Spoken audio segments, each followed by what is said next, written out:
નારાયણ મારો અંશી નથી, હું એનો અંશ નથી. ભૂલી જવાના શબ્દો. આ શબ્દો આખા વેદાંતનો નાશ કરી નાખશે. બે ફિલોસોફી ભેગી નથી, જુદી છે, જુદી છે. મહાત્મા આદર કરવો એ કરો, અંશ અંશી વાળાનો પગે લાગવા આશીર્વાદ પાછા આવો. ફિલોસોફી લઈ આવે એક અક્ષર, એક જ શબ્દ અંશ અંશી, તો વેદાંતમાં કશું સાંભળ્યું નહીં આપણે. બધું જ નકામું જતું રહેશે. અંશી અને અંશ જુદા છે. એટલે અંશનો શું અર્થ થાય કે એની શક્તિ મારામાં પૂરી નથી, ઓછી છે, એટલે જુદો પડી ગયો છે.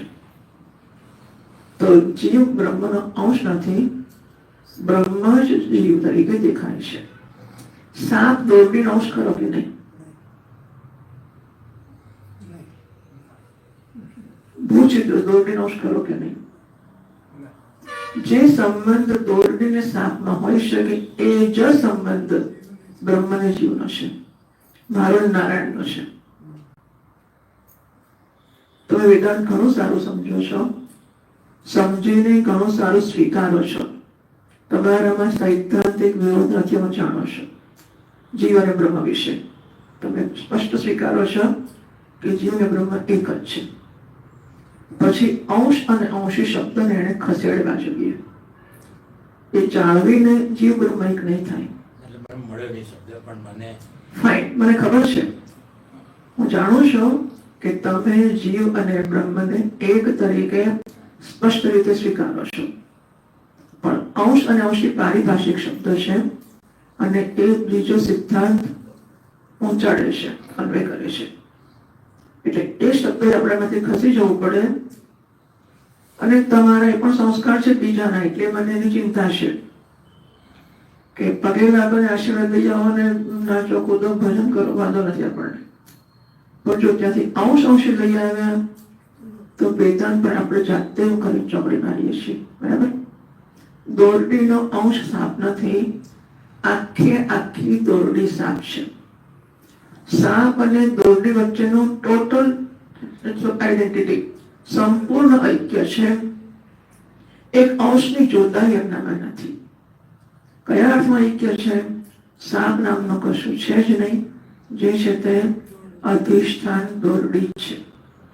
જીવ નામની સાપ કલ્પિત છે, જીવ નામની વસ્તુ કલ્પિત છે. એકમાત્ર બ્રહ્મ છે. ઘડા કલ્પિત છે, માટી છે. ઘડા જેવું શું છે? શું આને ઘડો કહેવાય? આ માટીનો અંશ છે. આને ઘડો કે આને કોને ઘડો કોને કહેવાય? આ માટી છે, આ માટી છે, આ માટી છે. ઘડો ક્યાં છે? બરાબર છે? એટલે રખેને પણ આપણા મનમાં, કારણ કે આપણે કોઈ એકોમોડિટી હોઈએ છીએ. હા, એકોમોડિટી માફ કરનારા, ચલાવી દેવાના, સમાવેશ કરનારા. એમાં શું સમસ્યા નહીં કે વાંધો નથી, પેલા નહીં વાંધો, પેલા એમાં શું? વેદાંતની જોડે વાત કરતી વખતે આપણે એમ પણ કહીએ કે ના બધું એક જ છે, સબ બ્રહ્મ હે. અને પેલો કે હું સમજી હા હોય બી ઠીક હે. એકોમોડિટી આપણે બહુ સ્પષ્ટ છીએ. એક અને અદ્વિતીય ચર્ચા એક અદ્વિતીયની ચાલે છે. અંશ અંશી શબ્દો આપણે ત્યાં નથી. આપણે ત્યાં એટલે વેદાંતમાં નથી, નહીં અહીં નથી. હા, વેદાંતમાં હોય કે ના હોય, અહીં સ્પષ્ટ થઈ જવું જોઈએ કે અંશ અંશી નામનો સિદ્ધાંત ખોટો છે. એમને મેં કીધું મહાત્મા જુદી વસ્તુ છે. હા,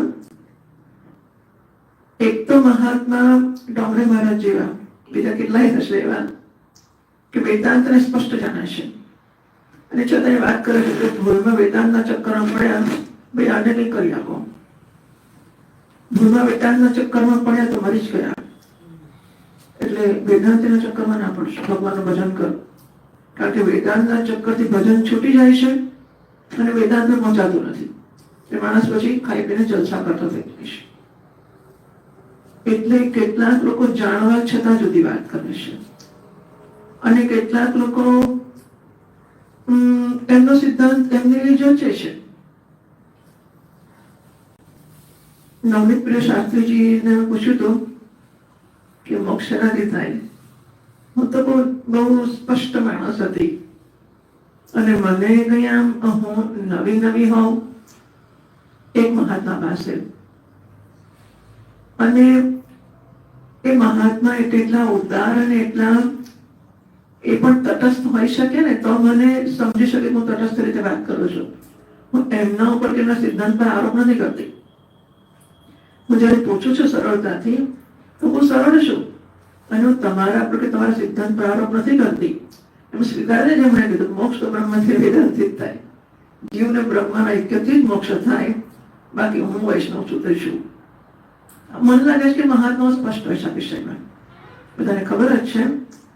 પણ પછી જાણે કે લોકોને આ નથી ફાવ્યું, કંઈક તો કરે એટલે ભજન વગેરે.